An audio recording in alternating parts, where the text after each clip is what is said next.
We're back here on YAFFEE Live. We're back here on the Talk Monster. Brandon Lewis is joining us right now. He is the founder, contributor to the Tennessee Conservative. You can read his stuff at TennesseeConservativeNews.com. Brandon, how are you today, sir? What's up, YAFFEE? Glad to hear from you. Not much. A lot to talk about today. I want to get your take on what happened in the special primary election in District 7. As soon as Trump weighed in, it seemed like this was over. I mean, it seemed like for a while it was kind of a toss-up, and then you had Governor Bill Lee, then Mark Green, and then Trump endorsed Van Epps. So Matt Van Epps won. What do you think? Well, so it's a decided victory, and I'll share some of the numbers here in a moment. It's like 51% plus almost 52% in a crowded field is impressive, right? These races like this typically end up being closer. And my concern with Matt Van Epps from the beginning is the fact that he was Bill Lee's COVID czar. Yep. And given everything that we saw and how that was handled, that worries me as a candidate. Having went through all that was primarily unnecessary.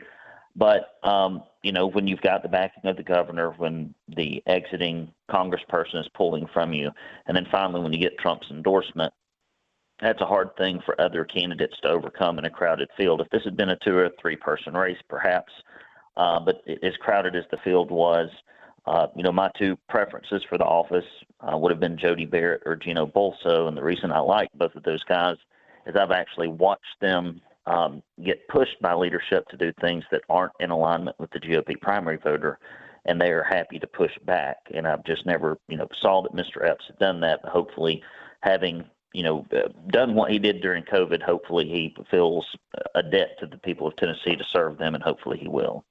Now, this is a primary, so we still have the general. I saw that Afton Bain of the trying to get in the way of ICE fame, they call her the AOC of Tennessee, is on the Democratic side. Now, from what I understand, it seems unlikely that a Democrat would win. But I was talking with Steve Abramowitz yesterday, and he's like, we can't let our guard down. This is not a sure thing. But what do you think? Well, obviously, the district, we've essentially in Tennessee, through various censuses and redistricting, that have essentially made it where you can only win a congressional seat in one place, and that's Memphis. So, whoever wins the nomination in that district certainly has that going for them. As a candidate, generally speaking, Afton Bain is a pretty good one for the Democrats. I mean, I don't think she'll be a pushover, and I don't think that she will get herself in unnecessary trouble. I think she understands how to turn out her base. So Mr. Epps will be busy making certain that he wins his election. But, in addition to just winning the election, people look at the spread to see, how strong are you in a general. And so it'll be interesting to watch that play out for sure. Yeah, I mean, anytime it's like we get into the nitty gritty of campaign details, you're the guy I want to talk to because you got experience on this. You like to look at the numbers, so I appreciate that. We got to look at UTC, University of Tennessee at Chattanooga. A lot of different stories there. So we had one. I don't know if you saw this, but Turning Point USA was trying to create a chapter there. The student government denied it, but then the dean had to approve it. And then earlier this week, we had a protest there. Other students who were mad because they got rid of the what was it? I talked about it yesterday. It was like the Center for Women and Gender Equity or something. It was one of the DEI stuff they got rid of. What are your thoughts on all of this? Well, it's interesting, and it kind of, so the first thing I will say is that it always struck me as very odd, even when I went to school, that we basically had what seemed to be a white student council and a white student organization, and then a black student council and a black organization, and separate fraternities and sororities. I thought college was supposed to be enlightening and, right, and to tear down these boundaries and to be colorblind. And even then, it was like the early auspices of this stuff. And of course, it reached its maturity prior to Trump coming into office. And so I can imagine, just as the lady who, in the Tennessee school system that made those awful remarks at UT Knoxville, I mean, what did she teach? Queer anthropology, feminist anthropology, decolonization, infographies, I don't even know what that is, of trauma. I mean, all this kind of nonsense cult Marx babble.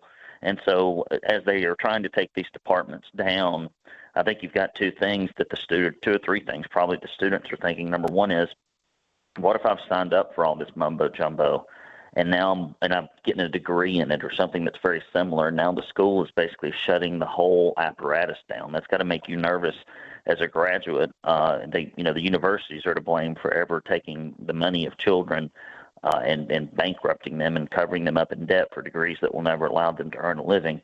And then, you've got a lot of people that are tied to these jobs, right? These empty, do-nothing, hate factory jobs in these universities.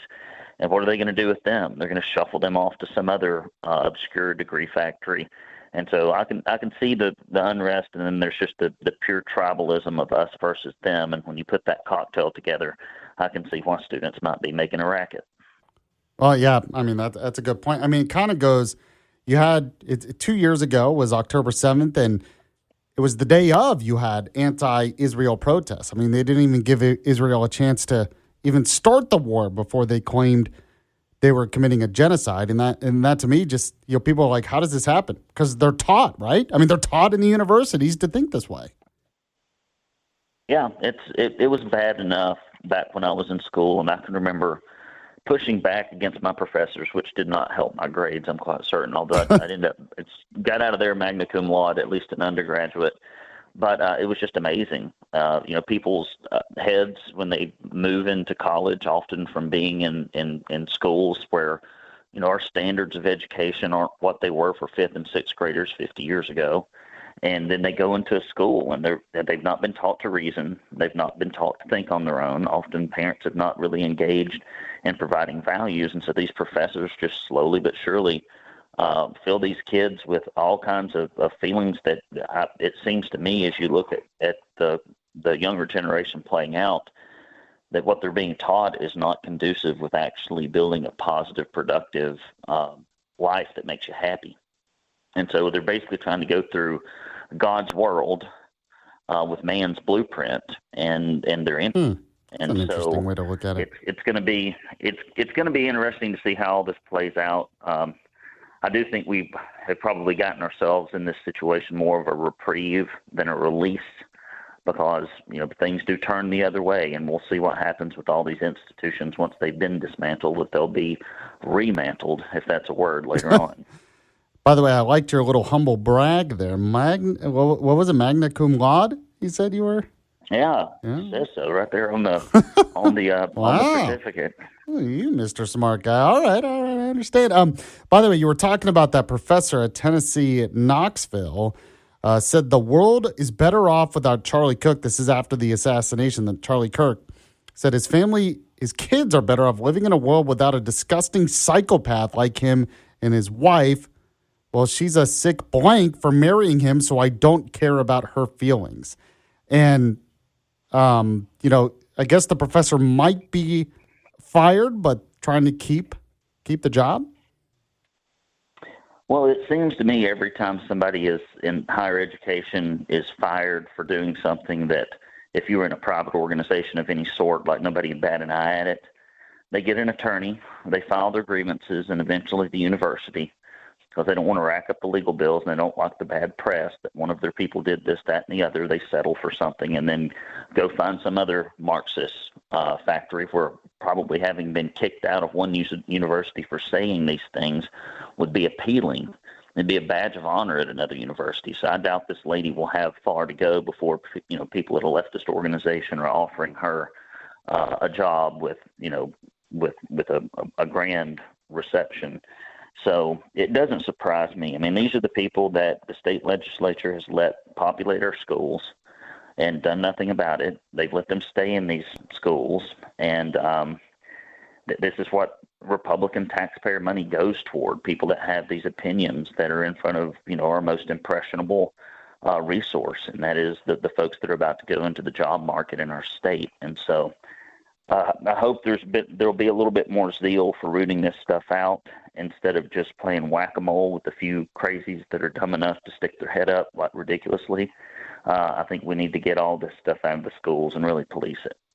Speaking with Brandon Lewis, he's the founder of the Tennessee Conservative, joins me every Thursday on the show. You have another story here that really shows that the fight against abortion in this country, and yes, in this state, isn't over. While we had the overturning of Roe v. Wade, we got anti-abortion laws. Now the problem is abortions by pill, where they take a pill, and that has increased in Tennessee since the overturning of Roe v. Wade. What do you think about this? So there's a couple things. This is, Gino Bulso attempted to restrict these pills coming into our state. Luckily, what we did with the law about traveling to get an abortion has been helpful. But, people find a way. And there are a lot of liberal states that have what they call shield laws, which allow organizations to prescribe and ship abortion pills, and it protects them, the organization and the staff, from out-of-state prosecution. And so a lot of this probably comes down to enforcement. And, it's such a hard thing to track, anything that is shipped by mail. And if somebody has it, then for the handful of cases you could probably intercept and catch, do you then want to go get in a very protracted, expensive legal battle with another state that has shield law? I'm no attorney, but those are the things that spring to mind. And so hopefully, perhaps, some things can be strengthened. I know that over 10,000 women in 2024 traveled out of state to get surgical abortions, and about 6,000 terminated their pregnancy through drugs obtained through telehealth appointments. Now, that is trending down, but goodness, 10,000 plus 16,000. I mean, it's amazing to me in our country, the things that we get all wound up about and worry about when we've got 16,000 innocents, give or take, that are not going to be in the volunteer state. And so I wish we could get our priorities right as a nation and be offended at what's really offensive, and not feign offense for things that are free speech or people just expressing their opinions. Brandon Lewis is the founder of the Tennessee Conservative. You can read his stuff. Check out this interview, actually. They podcast the interview, put a video up as well at TennesseeConservativeNews.com, TennesseeConservativeNews.com. Brandon, always appreciate it. We'll talk to you again soon. A pleasure, YAFFEE. Bye-bye.